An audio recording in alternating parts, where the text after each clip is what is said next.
Olá pessoal, hoje eu estou gravando esse vídeo para explicar para vocês como é que vai ser a nossa atividade, né, para avaliar o conteúdo de QSAR.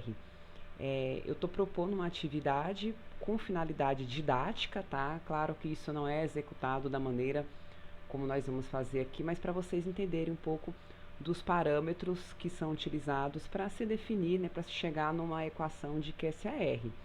Tá? Então os programas eles são um pouco complexos e muitos são pagos, e então eu achei essa alternativa dessa atividade com finalidade didática, uma maneira, né, de vocês entenderem um pouco de QSAR. Então o que vocês, né, vão fazer inicialmente? Assistir a aula, obviamente, de QSAR para entender os principais parâmetros utilizados e posteriormente a gente vai tentar, né, cada um vai escolher uma atividade biológica, né, um alvo, vocês vão escolher uma atividade biológica e propor alguns parâmetros, alguns descritores. Então, primeira coisa, né, para definir a atividade biológica, vocês irão entrar nesse site aqui, que é o BinDB, tá? O BinDB, como vocês quiserem pronunciar. E aí, quando vocês entram nesse site, né, que é um banco de dados, ele é um banco de dados onde se tem atividade biológica, IC50, EC50, tem diversas informações de muitas substâncias, né, relacionadas a um alvo específico. Então, vocês podem vir aqui, por exemplo, vocês vão vir inicialmente nesse site, e aí vocês irão, por exemplo, eu quero ver uma atividade, né, de inibitória, vamos supor, ou um EC50. Vocês escolhem uma dessas atividades que você quer fazer no seu trabalho. Então vamos ver aqui esse K50, que é uma atividade inibitória de enzimas. Aqui a internet não quer me ajudar. Tá? Vamos aqui entrar no site. E aí ele vai, né? Aqui ele está no IC50, né? Vamos ver aqui no IC50. E aí vocês irão escolher, né, um desses alvos, preferencialmente alvos que tenham maior número de moléculas. Então aqui você tem o alvo e aqui você tem o número de moléculas que foram testadas para esse alvo. Então, gente, procure aí alvos que tenham pelo menos 100 moléculas testadas, porque se vocês forem vir aqui que só tem 4, por exemplo, a gente não consegue propor uma equação de QSAR, tá? Então aqui a minha internet resolveu ficar lenta, mas vamos aqui, beleza, ele abriu aqui, né, ensaio de inibição, constante de inibição de alguma enzima, a gente pode utilizar aqui. Então vamos procurar alguma que tenha, por exemplo, essa aqui, essa beta-glucana sintetase. Tá? Aqui tem 2.434 compostos, então é melhor você pegar uma que tenha vários compostos testados para facilitar na hora de você escolher. Então vamos pegar, só para vocês, né, verem como exemplo, essa enzima aqui. E aí a gente vai ver, né, ele vai dar a relação de substâncias, né, onde é que a instituição que realizou a relação de substâncias, né, aqui os ligantes, né, os dados. E o que nos interessa nesse momento é isso aqui, ó, o KI, né, a atividade inibitória dessa enzima. Aqui nesse caso ele está dando em nanomolar. Então o que vocês vão fazer? Vocês vão selecionar para cada parâmetro que vocês forem testar, vocês têm que pegar no mínimo 5 compostos, que é como a gente vai fazer uma curva de calibração, né? Uma curva de calibração você tem que ter pelo menos 5 pontos.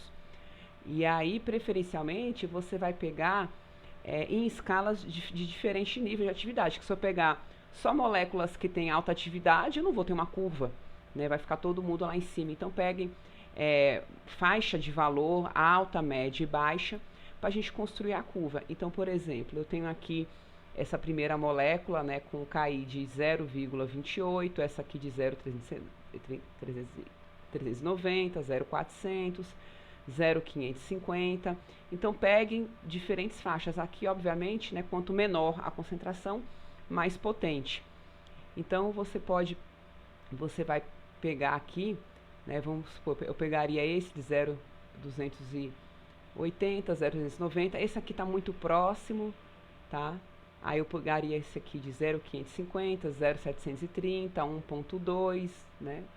Aí eu pegaria aqui 1,60, né? Pegar 1,90 ou 2. Então, pegar uma escala crescente aí de valores para você ter uma espécie de curva de calibração, tá? Então, cada valorzinho desse que vocês vão pegar, vocês vão olhar primeiro a unidade. Aqui está em nanomolar, mas nano é 10 a menos 9, mas poderia estar em micro. Se fosse micro, seria 10 a menos 6. E aí, para essa atividade, você vai primeiro, como o eixo Y, né, que você quer construir a equação, ele está em 1 sobre log, você vai pegar esse valor, por exemplo, 0,280, aí a gente vai calcular o menos log de 0,280. Então, vindo aqui na calculadora, né, a gente pode vir aqui na calculadora, tá? E colocar aqui menos log, tá? De 0,280. Aí a gente vai para a função inverta aqui, vezes 10 elevado a menos 9, né? Porque ali está em nanomolar, menos 9. E aqui a gente, né, acha o logaritmo inverso. Então, o logaritmo inverso daquele valor, né? Então, o y dele seria 9,55. Mesma coisa, né? Então, você anota esse valor daquela substância. Aí, vamos supor, vou pegar essa aqui de 0,730. Aí, você faz a mesma coisa, né? Você faz a mesma coisa, menos. Aí inverte aqui, menos log de 0,730 elevado, né? A gente coloca aqui 10 a menos 9, que está todo mundo ali na mesma unidade. E aí você vai ter um valor, né, mais baixo, 9,13. Então o outro foi 9,55, 9,13. Então você vai pegar, né, valores diferentes. Aí vamos supor, eu pego esse aqui de 2. Aí eu vou aqui, né, para construir minha curva de calibração e faço de novo, né, cada composto que eu for selecionar a atividade. Então, a gente coloca de novo menos log de 2 elevado cadê aqui? Elevado a 10 a menos 9. E aí 8,69 e assim sucessivamente. Então, vocês, para cada parâmetro, se eu escolher, por exemplo, 3 parâmetros, log de P, refratividade molar e área de superfície polar, eu vou ter que pegar 15 compostos. Então, gente, pelo menos 3 parâmetros vocês vão estudar, tá? Então, você pega aí pelo menos 15 substâncias com diferentes níveis de atividade, que se pegar todo mundo com atividade parecida, você não vai ter curva. E aí, uma vez que você selecionou essas 15 substâncias para fazer sua curva inicialmente, né, o que vocês vão fazer? Vocês vão pegar a estrutura delas e calcular o parâmetro que você escolher. Então, você pode ir no ACD Labs e calcular, né, que eu já mostrei aqui, eu tenho aqui a substância. E aqui você pode colocar o smile dela, que fica fácil. Aí você vai aqui, né, em Calculate. Vamos supor, eu quero refratividade molar. Aí ele vai te dar a refratividade molar de cada substância. Beleza. Eu quero calcular, né, outro parâmetro que eu escolhi. Eu escolhi a polarizabilidade. Aí ele vai te dar. Eu escolhi log de P, e aí ele vai te dar o log de P. E isso você vai fazer para cada substância, tá? Pelo menos 3 parâmetros. Então, você vai pegar esse valor da concentração, menos log da concentração, vai pegar 3 parâmetros pelo menos e vai calcular ou na CD Labs, né, ou no Marvin, ou vai procurar no PubChem, tá? Desses parâmetros que você selecionar, e aí você vai tentar montar equações da reta convencionais no Excel, né? Já que a gente não tem programa. Então, vamos supor, eu vou abrir o Excel E aí a gente viu lá que um dos compostos foi 9,55, né? A gente aquele menos log. Vamos supor que eu esteja calculando log de P, eu estou chutando, tá, gente? Vamos supor que eu estou fazendo primeiro o log de P. Aí no log de P eu vou colocar, vamos supor que deu 2, estou chutando. Aí aquele outro composto deu 9,13, né? E aí vamos supor que o log de P dele seja 1,8. Aí você vai ter que buscar. Aí aquele outro deu 8,93. Aí vamos supor que o log de P dele deu 1,7. Aí vamos supor que você pegou um outro composto que deu atividade de 8,3. Aí vamos supor que o log de P dele deu 1,5. Tá? Tô colocando valores aleatórios. Vamos supor que o outro deu 8, 8,1. E aí esse aqui deu 1,4. Tá? Então aqui você já tem 1, 2, 3, 4, 5. Beleza, né? Então é importante que você tenha uma faixa. E aí você vai, a gente vai tentar ver se isso ele dá uma função linear. Então você seleciona aqui e aí vai em inserir, a gente vai o que? Gráfico de dispersão, tá? Não ficou assim tão gatinho que eu estou simulando aqui, né, gente? Então você vem aqui, você vai clicar com o botão direito, tá vendo? Em cima desses pontinhos. E aí você vai colocar, adicionar linha de tendência. Quando você vier aqui, a princípio a gente vai ver se ele vai ser um gráfico linear, um gráfico logaritmo, né? Que então tem vários tipos de funções. Mas vamos primeiro ver aqui o comportamento dele linear. Aí eu vou colocar definir interseção, exibir equação do gráfico e o R dele, tá? Beleza. E aí a gente vai ter do coeficiente de partição. Aí a gente vem aqui, vamos supor que eu quero a refratividade molar. Faço a mesma coisa para refratividade molar. E aí eu vou colocando valores, tá? Vamos colocar aqui valores, né, aleatórios. 122, 189. Aí eu vou fazer a mesma coisa, né? Vou colocar aqui, eu vou copiar essa atividade, tá? E aí a gente vai construir outro gráfico, da mesma maneira, inserir, gráfico de dispersão. Então aqui a gente tem esse outro gráfico aqui da refratividade molar, que eu estou, né, colocando valores, adicionar linha de tendência. E aí aqui a gente tem esse outro gráfico, tá?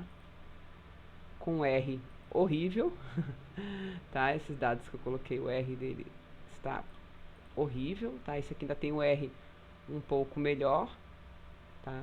Então o R a gente sabe que quanto mais próximo de 1, mais próximo da linearidade. E aí você vai pegando alguns parâmetros e você vai avaliando, né, justamente essa linearidade. Para quê? Para que a gente está fazendo isso? A gente está fazendo isso para a gente verificar quais desses parâmetros, né, vão ter uma relação, uma correlação matemática com a atividade biológica. Então, nesse caso aqui, o log de P está mostrando uma correlação matemática melhor, uma proporcionalidade melhor do que a refratividade molar. Então, aqui a gente já observaria que a refratividade molar não seria um bom parâmetro para avaliar essa atividade biológica. E aí vocês podem fazer isso para diversos descritores, número de doadores de elétrons, número de aceptores, enfim. E aí você vai fazer, né, equações matemáticas separadas, né, e aí você vai discutir o trabalho, né. Então você vai colocar uma tabela com os dados, né, e aí você vai indicar os parâmetros que foram, né, parâmetros que foram bons, parâmetros que já não foram, e esse parâmetro você vai olhar o que? Pelo R. Então, quanto mais próximo de um esse R, melhor o seu parâmetro. Então, você colocou aqui 7 parâmetros, e dos 7, 2 foram os que tiveram uma maior linearidade, né? Então, você pode sugerir que aquela atividade que você está avaliando, ela tem uma correlação com esse descritor, com esse parâmetro, né? Então aqui tem outros parâmetros aqui que a gente pode calcular, por exemplo, essa área superficial, né? Então você pode vir aqui no Maven, colocar a estrutura, e aí você pode colocar aqui, ele já calcula o log de P, que vocês já sabem, a polarizabilidade, tá? Aqui você pode também ver a área superficial, cadê? Geometria, área superficial 2D, né? É outro parâmetro que você pode escolher para fazer análise, ver se tem número de doadores e número de aceptores, aqui refratividade molar. Então eu posso utilizar aqui número de doadores e aceptores de hidrogênio. Pronto, eu posso colocar esse parâmetro como um dos parâmetros que eu quero ver se existe ou não uma linearidade. Então aqui ele está dando, né, o número de doadores, né, 4 com 4 sítios, né, e aceptores, eles têm 7 aceptores em, né, 11 sítios. E aí você pode escolher, né, doadores e aceptores, né, no caso separadamente, né, uma equação para doadores, uma equação para aceptores, e tentar fazer essa correlação com a atividade biológica. E aí quando você encontrar aí, pelo menos um ou dois descritores com R melhor, né, o que você vai fazer? Você vai fazer o que nós chamamos de calibração, ou seja, eu utilizei 15 compostos para fazer minha curva, né, ali eu mostrei 5, mas você colocou lá, por exemplo, 15 compostos, que você está como se fosse fazer uma curva, é uma espécie de curva de calibração, e aí você vai pegar 5 compostos que não estão dentro desses que você selecionou, né, você já sabe o valor e você vai jogar na equação e ver se aquela equação que foi gerada, ela se aproxima do valor experimental. Então vamos supor, esse aqui tem, né, o valor de 1,30, claro, depois tem que fazer o menos log dele. Aí você vai, por exemplo, eu vou pegar essa substância, vou pegar na minha equação, por exemplo, vou jogar, né, na equação da reta aqui, a equação do log de P que ficou melhor. Vamos supor que o meu melhor descritor foi log de P. Então, o que você vai buscar aqui? Você vai buscar Y. E aí você vai inserir X. Quem é X na equação? X, ele corresponde à variável, né? X é a variável, que no caso vai ser o log de P. Então, eu vou colocar aqui nessa equação o valor de log de P da substância que eu quero testar no meu modelo, e aí eu vou achar um valor de Y. Então, esse valor de Y, aí você vai ter que fazer a função inversa, né, lá do menos log, do valor dele, e ver se ele bate com aquele 1,30, ou se ele fica próximo de 1,30, ou que desvio que ele dá em relação a esse valor de 1,30, né? Então você pega esse 1,30, é mais fácil, calcula qual seria, né, o menos log dele. Então você vai procurar o menos log, né, desse valor. Aí a gente vem aqui, né, qual seria o valor expectativa e realidade, né? Então aqui a gente esperaria, a gente coloca aqui na equação que fica mais fácil.